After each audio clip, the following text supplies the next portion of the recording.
Raging क्या है? ये रेगिंग क्यों ये होती है, इसका इफेक्ट एक स्टूडेंट पर क्या होता है, इसके कॉन्सिक्वेंसेस क्या निकलते हैं और प्रैक्टिकली इसे कैसे हम बच सकते हैं, हम यानी एक स्टूडेंट अपने आप को रेगिंग से कैसे बचा सकता है। आज मैं खालिद कुरैशी पांच मेडिकल काउंसलिंग से आज इन्हीं बातों पर, बहुत ही सेंसिटिव ये टॉपिक है, बात करूंगा आपसे। रेगिंग की सबसे पहले डेफिनेशन समझते हैं, आखिर रेगिंग होती क्या है। आसान भाषा में आप ये समझ लीजिए, कोई भी चीज जो इधर इस कॉन्टेक्ट में सीनियर है या कोई भी इंसान जो आपको मेंटली, फिजिकली या सोशली टॉर्चर कर रहे हैं, आपको मेंटली, फिजिकली या सोशली परेशान करा जा रहा है किसी भी फॉर्म में, वो रेगिंग है। रेगिंग एक पनिशेबल ऑफेंस है, एक क्राइम है।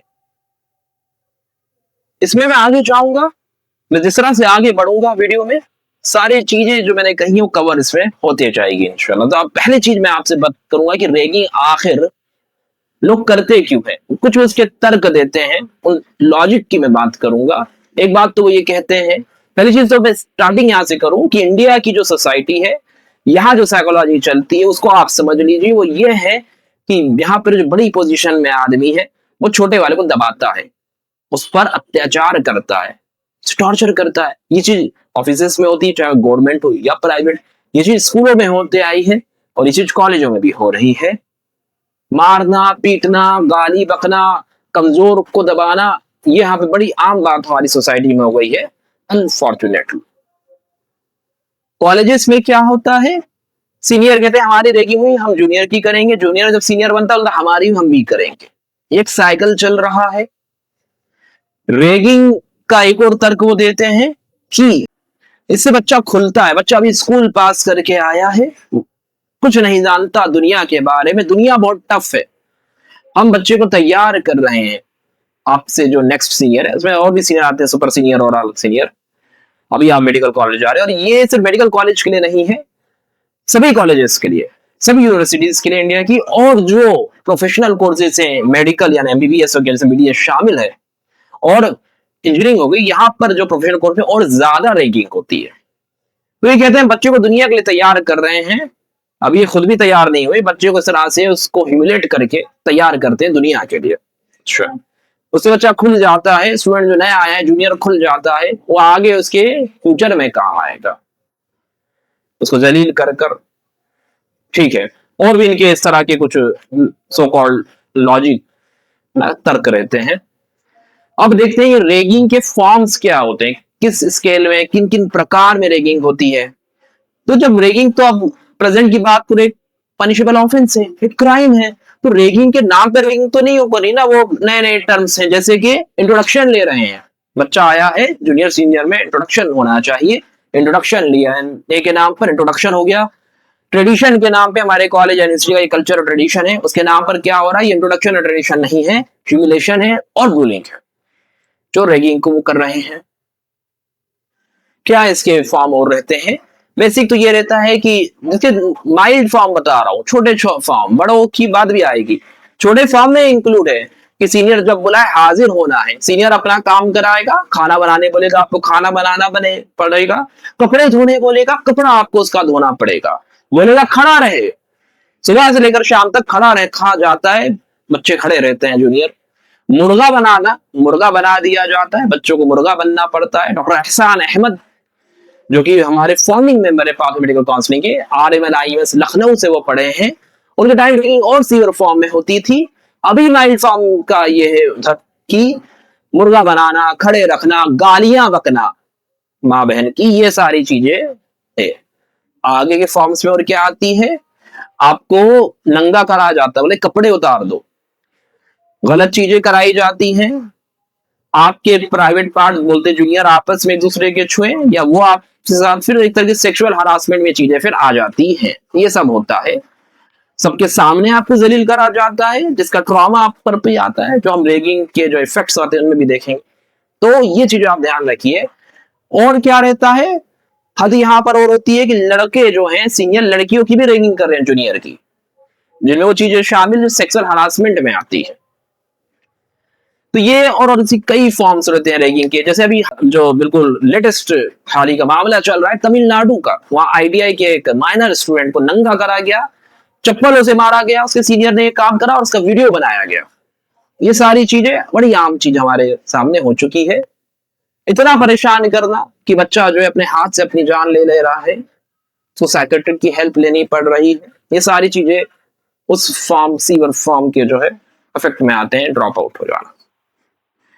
अब देखिए कि ये तो रैगिंग के फॉर्म्स हो गए। रैगिंग का अफेक्ट स्टूडेंट पर क्या होता है? स्टूडेंट के पर अफेक्ट ये होता है उसका जो एकेडमिक परफॉर्मेंस है वो डाउन हो जाने लग जाता है, गिरने लग जाता है, वो डिस्टर्ब हो जाता है, स्टडी में कॉन्सेंट्रेट नहीं कर पाता है।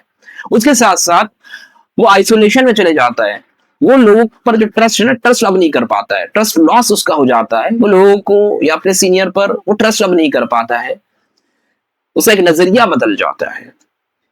साइकेट्रिक की बहुत से रैगिंग के ऐसे केसेस आए, रैगिंग के बाद बच्चों को साइकेट्रिक हेल्प लेनी पड़ी, साइकेट्रिक के पास अपना इलाज कराना पड़ा, मेंटल ट्रीटमेंट। साइकोलॉजी की बात करी जाए तो उसकी मेंटली और साइकोलॉजी से अफेक्ट आ जाता है। सीवियर फॉर्म में यह होता है, और एक्सट्रीम केसेस जो रैगिंग के होते हैं जिसमें बच्चा जो है ड्रॉप आउट कर जाता है। जिस कॉलेज पर, मेडिकल कॉलेज की बात, जिसमें से मेहनत करी, पैसा लगाया, तैयारी करी, और चाहे गवर्नमेंट कॉलेज हो या प्राइवेट कॉलेज में, दोनों की बात कर रहा हूं, दोनों में गंदगियां हो रही है। वहां पर क्या हो रहा है, फिर इस तरह की चीजें हुई, वो ड्रॉप आउट कर गया अपनी जान या दिमाग बचाने के लिए। उसी के तहत आगे की ये चीजें होती है कि बच्चा जो है खुदकुशी भी कर लेता है, अपनी हाथों से अपनी जान ले रहा है, या सीनियरों ने उसको इतना मारा कि वो मर गया। जैसे तमिलनाडु में 1996 का वो फेमस केस रहा कि उस स्टूडेंट के, जूनियर के बॉडी पार्ट्स अलग अलग जगह पर मिले, कि सीनियर उसके मार के काट कर फेंक दिया। ये चीजें रैगिंग में हो रही है, इसके इफेक्ट। अब ये प्रैक्टिकल मेजर्स हमें देखने हैं कि हम खुद को रैगिंग से कैसे बचा सकते हैं।